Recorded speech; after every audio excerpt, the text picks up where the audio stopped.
How you guys feel about the $80 games? Mario Kart is listed at $79.99. So let's talk about all the important details from the Nintendo Switch Direct. Watch till the end of the video because I'm gonna go over some tips on how to up your chances on getting one of these things during launch. Yeah, it comes out June 5th, 2025. Pre-orders were supposed to be April 9th, but they delayed it because of the new tariffs. Price on this thing is going to be $449.99 for just a standalone console, and then $499 for the Mario Kart bundle. Like, dang, this is more than what I thought it was going to be. I thought it was going to be $400 for the bundle. But yeah, this thing has a 7.9-inch LCD screen. If you compare this to the Switch 1, that one was 6.2 inches. It's a little bit bigger. It runs 1080p up to 120 frames per second. If you dock it, it goes up to 4K up to 60 frames per second. This is an upgrade from Nintendo Switch 1, which is only 720p when it's handheld, and then 1080p when it's docked. So it also supports VRR up to 120 Hz if your TV supports it. This is gonna make your games run smooth. And then you get ALLM, which gives you lower latency. You can also use this to automatically set the game mode on your TV when it detects that the Switch is plugged in. It has a max of 1920 by 1080 on tabletop mode and handheld mode, and then up to 4K 3840 by 2160 when it's docked. It also has HDR10 support, so the colors are gonna look way better on this thing. It's a little bit bigger than the Switch 1, but it's the same thickness. That's pretty cool because you get a bigger screen and it's not going to be super thick. It's going to be easier to carry around. It weighs in at 1.18 pounds compared to the Switch 1, which was 0.88 pounds. So it's a little bit heavier. It has a built-in mic for chat on the top. It also has noise and echo cancellation with the mic. And you can also set this thing on the dock, and say if you sit far away from your TV, it'll cancel out all the noise around you and also cancel out the gameplay noise. It's supposed to have really good filter for noise cancellation. You also get 3D spatial audio through the built-in speakers and through your headphones, so you're gonna get a more immersive sound. And then the capacity, they really bumped it up to 256 gigabyte versus 32 gigabyte on the Nintendo Switch 1. And you can expand this with the micro SD express cards, which are different than the regular micro SD cards from the Switch 1. So these are gonna read write faster. You can do up to a 2 terabyte micro SD express card to expand that 256 gigabytes. The regular micro SD cards, you can't use them on the Switch 2, but it says that you can use the micro SD cards to capture like photos and videos that you save with the capture. Before you can use the micro SD express cards, you have to do a system update, and that requires internet. So it has a 5220 milliamp battery compared to the Nintendo Switch 1 that has a 4310 milliamp battery. It's a bigger battery, but it says on their site that the battery lasts only 2 to 6.5 hours. I guess depending on the game, this could be a lot less or a little bit more than the Nintendo Switch battery. I don't know. I guess we'll have to find out when it comes out. And then the Wi-Fi is upgraded to Wi-Fi 6, so you're gonna get faster and better connections if you have a Wi-Fi 6 router. The dock's a little bit taller and it's a little bit wider than the old Switch one, but it's a little bit slimmer. It has HDMI, LAN input, and then 2 USB ports, and then the power input. And it also has a fan that cools it. Since this is a bigger screen and it uses more power, and when it's docked, it goes up to 4K, it probably heats up a little bit more. So they added a fan to the dock to keep it cool. And then the stand has 150 degrees of rotation, so you can put this thing back pretty far. And like I said in my reaction video, the top USB-C, I said it was probably gonna be like, what if they had a camera for this thing? I wonder if they'll come out with like a camera or some other device where, I don't know, maybe you'll be able to take pictures of yourself playing games. I mean, like, say you want to put your face in the game or something like that, or if you want to stream. And that's exactly what they said in the Direct, is that was like the main accessory that they talked about, is the camera. And then they finally revealed what the C button is on the controller. I called this one too. I posted that this would probably be a chat button because they have the capture button already on the left side of the controller. Unless they moved it to the right side of the controller, I thought it was going to be a chat button for your mic and stuff like that. And that's basically what it is. The C button basically opens up the game chat menu and then lets you interact to invites and then mute your mic and see all the game chat settings. The controller's magnetic, so it just snaps on with the magnets. And then the thumb pads, they're supposed to be a little bit bigger than the Nintendo Switch 1. They're supposed to be easier and smoother to move around and less noisy too. L and R buttons, they're bigger, easier to hold if you're just gonna use a Joy-Con to play. The mouse feature on the Joy-Con, that thing has so many different features to it. Like, they showed the little golf game that you can just hit the ball with the side of the controller, and then they showed the Metroid Prime 4 where you can use it, just to aim and move around. So it's just like using a mouse for like an FPS game. But there's also a bunch of mini games that they showed that uses the mouse feature. And one of the main games that they showed was the basketball game with the wheelchair, where you use both mice to move around the court, and then you can use the controller to shoot. That's like a big game that uses a lot of the features of the mouse. And one thing I noticed with the Metroid Prime 4 is that they showed a quality and a performance mode. So this is similar to the games today, like on PC and PlayStation, where you have to choose between a graphics and a performance mode. So it shows like the performance mode would be 1080p, 120 frames per second on if you have it docked on your TV, and 720p, 120 frames per second if you have it handheld. If you have it on the quality mode, then it's 4K, 60 frames per second on the TV, and 1080p, 60 frames per second on the handheld. And then the game chat is free until 2026, March 31st. Right now you can use it for free, but after that you're gonna have to have the Nintendo Switch Online subscription to use game chat. So one of the cool things about it, I think, is that you get to share your screen with your friends, and that way they can see what you're playing, you can see what they're playing. You know, it's a good way to help your friends out if they're like stuck on a game or something like that, or just talk to them while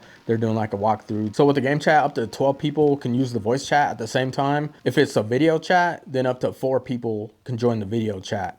The game chat requires a text verification setup, so if you're under 16, your parents have to set this up for you, and then they also have to approve the people that are going to be on your friend list for the game chat for you to talk to. And if the game that you're playing supports game chat, you can actually share that game with friends that don't have the game, so that way you guys can play different modes together. And you can do this with up to 4 people. New cartridges, they look the same as the Nintendo Switch 1 cartridges, except that they're red. They're the same size, so you can actually put the Nintendo Switch 1 cartridges into a Nintendo Switch 2 and then play those games. The Switch 2 Edition games, these are existing games that are upgraded to use Switch 2, the motion controls, or, you know, the mouse, and updated performance and frame rates and visuals. Then there's the Game Key card, where you actually buy the physical cartridge, but it doesn't come with the game. You have to download the game still after you put it in your Nintendo Switch. So some of the big games that they showed, biggest one was like Mario Kart. They showed some new modes like the knockout mode, where you race to different checkpoints, and the people that are last basically gets knocked out, and then the further you go, the more people get knocked out until you only have 4 players left playing.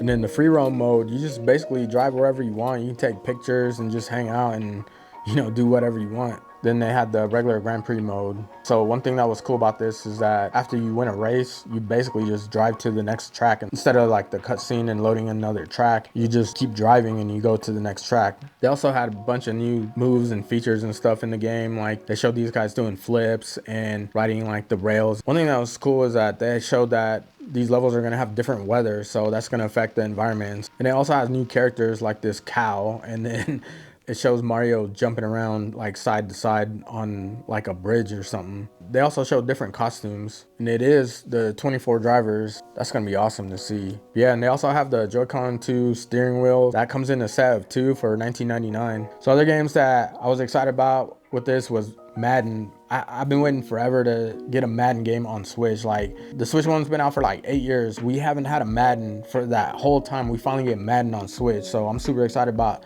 that, being able to play Madden on the road. Also the Project 007, excited about that one because it reminds me of GoldenEye. Hopefully it's anything close to that.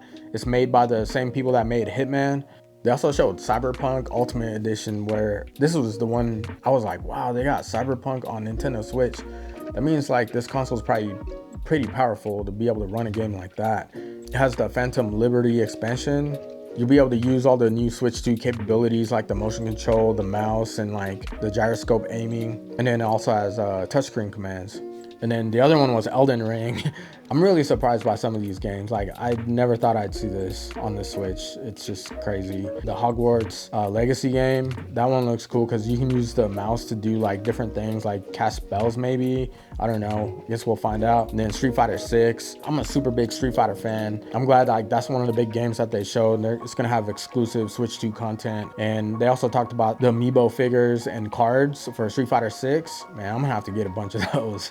Then the Hyrule Warriors Age of Imprisonment. That one's like it's like a new Zelda game that looks like it's taking place like before Tears of the Kingdom. It's like a side story basically between the 2 Zelda games. They also announced that if you have the Nintendo Switch Online Plus expansion pack, for people that have a Nintendo Switch 2, they're adding GameCube games to the list of games that you can play. So they showed Legend of Zelda Wind Waker, F-Zero GX, and then Soul Calibur 2 as the first 3 games that are going to be available. And these games are going to have performance enhancements and visual enhancements compared to their old GameCube versions. Then they showed a new game that looks like Bloodborne. Everyone was thinking this was going to be Bloodborne 2, but it's just like, it's called the Dusk Bloods. and it's made by the developers that made Elden Ring. So this is probably going to be another cool game that they make, and I heard it's going to be like a multiplayer game too, so we'll see how that goes. And the Pro controller, this thing's going to be $79.99. It has the motion controls, the C button, but the main thing about this one that I like is that they added the buttons on the back that you can assign to whatever button that you want. So this is just like the Pro controllers that you get on the PS5 or the Xbox. This makes a big difference in a lot of the games, like first person shooters, even RPGs. Like, this is a game changer. So I'm glad that they added this on the Pro controller, and it's $79.99 for this one. So I'm glad that the price didn't really go up. It also has a 3.5mm headphone jack. It only works with the Nintendo Switch 2. So if you buy this thing, you can't use it on your Switch 1. And then the Joy-Con charging grips, it's $34.99, and it has a USB-C input to charge your controllers. It uses the magnets to snap on. And then this one also has the buttons on the back that you can assign just like the Pro controllers. That's pretty cool that they added it to this accessory. All right, so let's talk about the camera real quick. So the camera plugs into the top of the Nintendo Switch with the USB-C cable. The cool thing is, like, you can use your own camera. If it's USB-C, you can just plug it in and then see if it's compatible or not. The Nintendo camera is a wide angle lens, and it's adjustable, so you can use it to show like more people and stuff in the backgrounds and things like that in your house. And then it looks like it also tilts. And then the image sensor, it automatically detects faces and adjusts the brightness. It also lets you change the background to show the game that you're playing. With the camera, you can also appear inside certain games, like actually be in the game and then do certain things that are in the game. Dude was in a mini game, just, you know, doing different things, and you can have your other friends in the same game with you. The camera has a built-in privacy shutter too, so when you're not playing a game, you can just use that to cover the lens. I want to share with you guys some tips that's gonna help your chances of getting this thing. Like, you might have slim chances of getting it, but it might help a little bit, because when the PS5 came out, like from 2020 to like the next few years, it was super hard to get. I got mine at launch, and I helped 16 of my friends and coworkers get theirs at retail price. I'm not trying to have my friends pay scalpers insane prices. I just wanted everyone to experience, you know, this new console. So I helped all these people get PS5s at retail,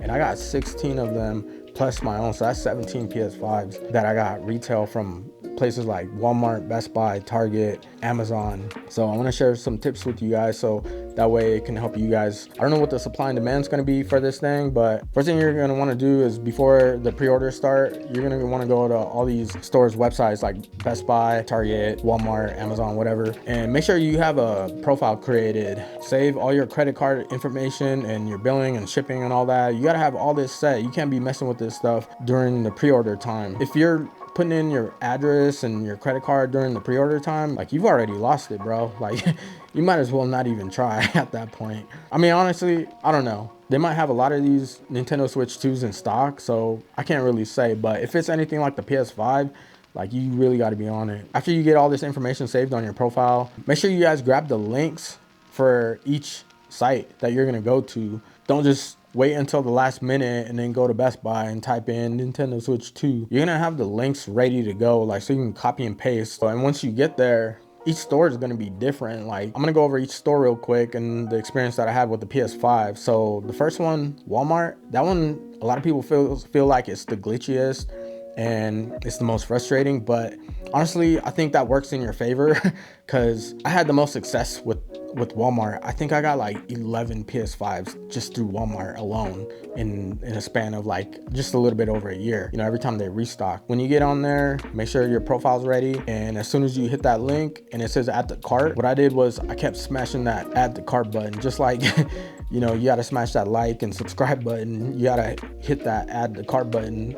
Just keep pressing it until it actually gets into your cart. It's gonna probably give you a bunch of errors and it might not do anything. As long as that add to cart button's there, that means it's still in stock. So don't give up until that button is completely grayed out. Once it's grayed out, that means it's gone. You know, then you just have to wait for restock. And then as soon as you get it in your cart, go to your cart. And this is what I did. I didn't look at anything. Like, I just went to the cart and found the next button that'll get me to the next screen, and then the next screen, until I saw that confirmation. You already have your stuff saved in your profile and your credit card information saved. Like, you should have verified this way before you're at this point. So don't even, like, I didn't even look at any of the info. I already know it's there.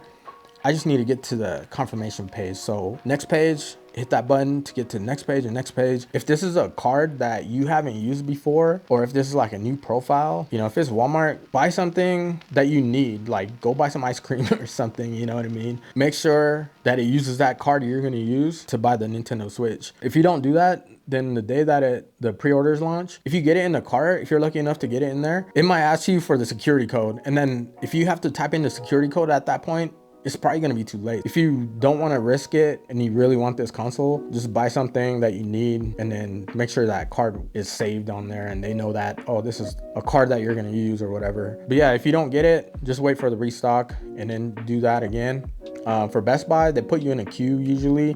So once you get on there, if you're able to see the add to cart button, hit that button, it's going to put you in a line. Once you get to the front of the line, it's either going to tell you that it's still in stock and then you can buy it, or it's going to tell you that it's out of stock. So this one kind of sucks because you might be in this line for a while and then finally get to the end and then there's none in stock. I would have a computer like MacBook or something, or laptop, and then your phone, and have one in line at Best Buy and then the other one trying to at the other stores at the same time. Like, don't be just sitting there waiting, you know, in line, just staring at your screen. And then the other one was the one that I had luck with PlayStation was Target. That one was like one of the easiest ones to get for me, but it actually ran out super fast. So if you get on there quick, like, you might be able to get it. Like, the checkout process was super easy. I don't know, it might be different now. It's been a while since the PS5 came out, but Amazon was also pretty easy to check out. It's another one where you had to get there super quick. Like, as soon as it posts, you got to be one of the first people on there. They also had the Nintendo registrations. Nintendo posted a link to register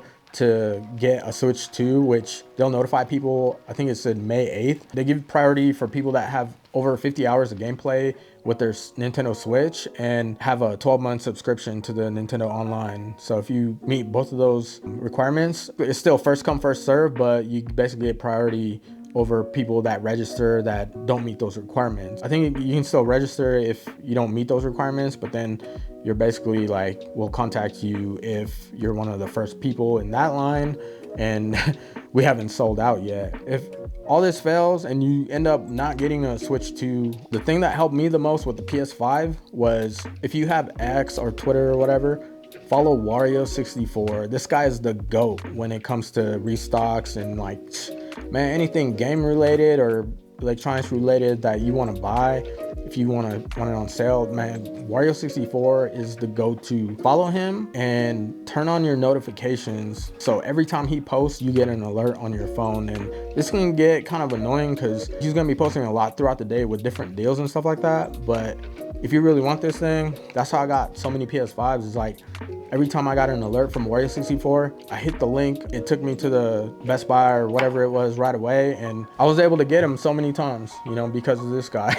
So that has to be your go-to. If you don't get a Nintendo Switch 2 on the pre-order date and you really want one, this is gonna be, I mean, there's probably like trackers out there, but this was the easiest way for me. Like, if I was able to get that many PS5s for my friends and not pay scalper prices, and this worked, you know what I mean? Hopefully you guys are able to get one on the pre-order day and it's not as hard as the PS5. Let me know what you guys think. Let me know what you guys think about the $80 games. What game are you most excited about from the Direct? And let me know if you guys have any other tips on how to get one of these things, man. Like I'm just like you guys. I need to go out there and try to get this thing just like you guys, you know what I mean? If you want to see any more content for Nintendo, PlayStation, or any kind of, you know, tech stuff, make sure you guys subscribe. Check out my videos about the PlayStation Portal for the PS5 Pro. If you guys are into gaming, check those out. Let me know what you guys think. All right, peace. Such a 90s baby though. If we grind it, then we grind it, man. I feel like Tony Hawk. And my homies got the iron, man. They feel like Tony Stark. And you better watch your head, cause it get wicked up the top.